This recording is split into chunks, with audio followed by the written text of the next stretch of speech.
ദിവ്യനാമം മഹത്വപ്പെടുമാറാകട്ടെ. ഞാൻ പോയി നിങ്ങൾക്ക് സ്ഥലമൊരുക്കിയാൽ ഞാൻ ഇരിക്കുന്നയിടത്ത് നിങ്ങളും ഇരിക്കേണ്ടതിന് പിന്നെയും വന്ന് നിങ്ങളെ ചേർത്തുകൊള്ളും എന്ന് വാഗ്ദത്തം ചെയ്ത കർത്താവായ യേശുക്രിസ്തുവിൻ്റെ നാമത്തിൽ ഏവർക്കും എൻ്റെ സ്നേഹവന്ദനം. സദൃശവാക്യം 31 പഠിക്കുമ്പോൾ ഈ അധ്യായത്തെ രണ്ടായി തിരിച്ചിരിക്കുന്നതായി നാം കണ്ടു. ആദ്യത്തെ 9 വാക്യങ്ങൾ രാജാക്കന്മാർക്കും ന്യായാധിപന്മാർക്കുമുള്ള ഒരു മാർഗരേഖയാണ്. ലെമുവേൽ രാജാവിന് തൻ്റെ അമ്മ നൽകിയ ഉപദേശങ്ങളാണ് അതിലെ ഉള്ളടക്കം. അതിൽ 3 കാര്യങ്ങൾ ഉപദേശിച്ചിരിക്കുന്നു. ജീവിതത്തിൽ ഉപേക്ഷിക്കേണ്ടുന്ന 2 കാര്യങ്ങളും സ്വീകരിക്കേണ്ടുന്ന 3-ാമത്തെ കാര്യവും. രാജാവ് ശ്രദ്ധാലുവാകേണ്ടതും ഉപേക്ഷിക്കേണ്ടതുമായ കാര്യങ്ങൾ. സ്ത്രീകളുമായുള്ള തെറ്റായ ബന്ധം രാജാവിനെ ബലഹീനനാക്കുന്നു. രാജാവ് ഒരിക്കലും മദ്യത്തിനടിമയാകരുത്. 4 മുതൽ 7 വരെയുള്ള വാക്യങ്ങളിലാണ് കൊള്ളേണ്ടുന്നത് പറഞ്ഞിരിക്കുന്നത്. എളിയവരെയും ദരിദ്രരെയും പ്രത്യേകമായി പരിഗണിച്ച് അവർക്ക് നീതി നടപ്പാക്കുന്നതിൽ ശ്രദ്ധാലുവായിരിക്കണം. അതിൽ വിഘ്നം വരുത്തുവാൻ പാടില്ല. അന്ന് രാജാവിന് അമ്മ നൽകിയ ഉപദേശം പിന്നീടുള്ള തലമുറയ്ക്ക് വേണ്ടി പകർന്നു നൽകിയിരിക്കുകയാണ്. ഈ നിയമങ്ങൾ എല്ലാവർക്കും എല്ലാ കാലത്തും പ്രസക്തമാണ്. സങ്കീർത്തനം 72-ന്റെ 2-4 വാക്യങ്ങൾ ഇതോട് ചേർത്ത് ചിന്തിക്കാവുന്നതാണ്. ഇത്രയും കാര്യങ്ങൾ 1-ാം ഭാഗത്ത് പറഞ്ഞ ശേഷം 10 മുതൽ 31 വരെയുള്ള വാക്യങ്ങൾ ഒരു വ്യത്യസ്ത വിഷയം, ഒരു എബ്രായ കവിതയാക്കി എഴുത്തുകാരൻ പരാമർശിക്കുകയാണ്. അതിലെ കേന്ദ്രബിന്ദു ഒരുത്തമയായ ഭാര്യയാണ്.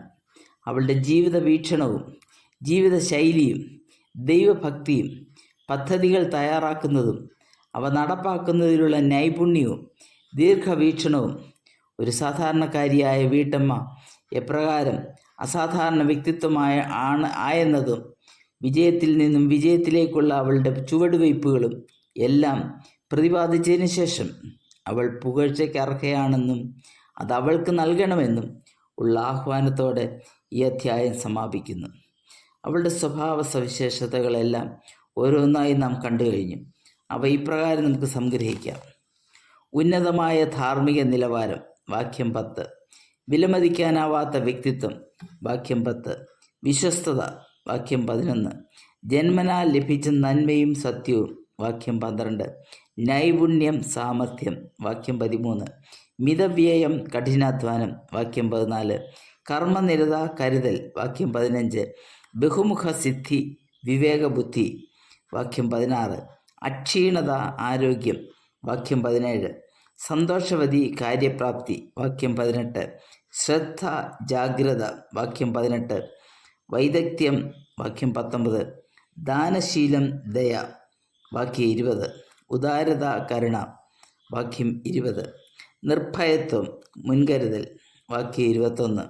വീട് അലങ്കരിക്കുന്നതിനുള്ള കഴിവ്, വാക്യം 22.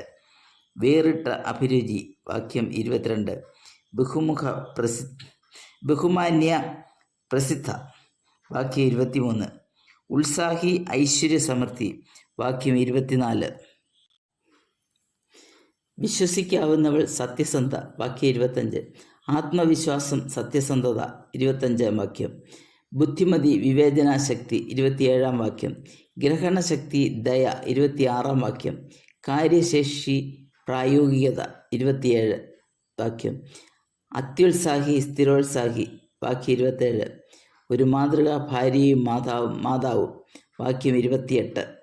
കുടുംബത്താൽ ബഹുമാനിക്കപ്പെട്ടവൾ, വാക്യം 28, 29. മികച്ച സാമർഥ്യം, വാക്യം 29.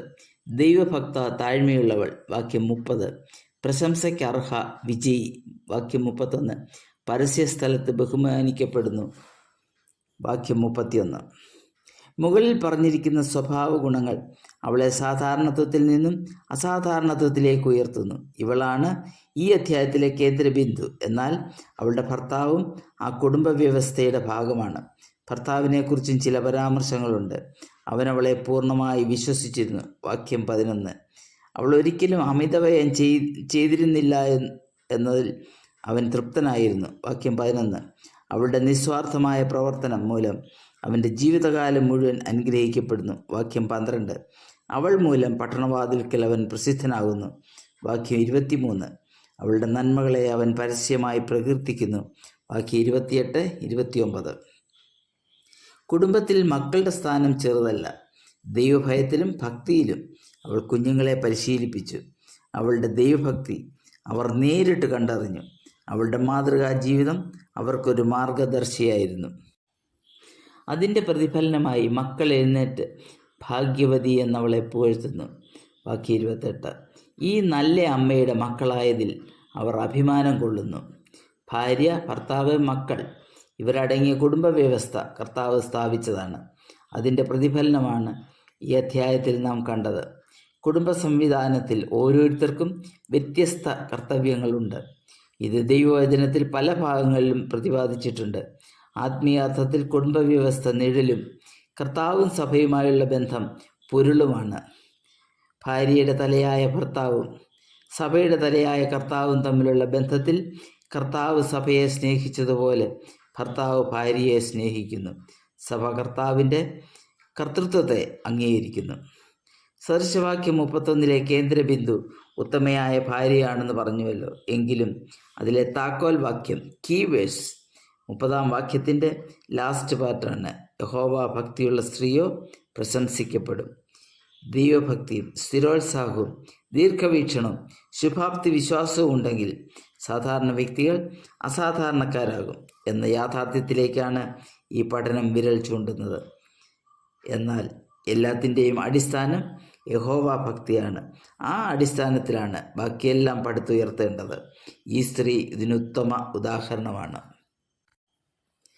ഈ പഠനം നമുക്കും ഈ സ്ത്രീയെപ്പോലെ ഒരു വ്യക്തിത്വമായി തീരണം എന്ന പ്രേരണ നൽകുന്നില്ലേ? ഇതിലെ ആശയങ്ങൾ ഉൾക്കൊണ്ട് നമുക്ക് നമ്മെ തന്നെ അതിനായി ഒരുക്കാം. ദൈവനാമം മാത്രം വാഴ്ത്തപ്പെടുമാറാകട്ടെ.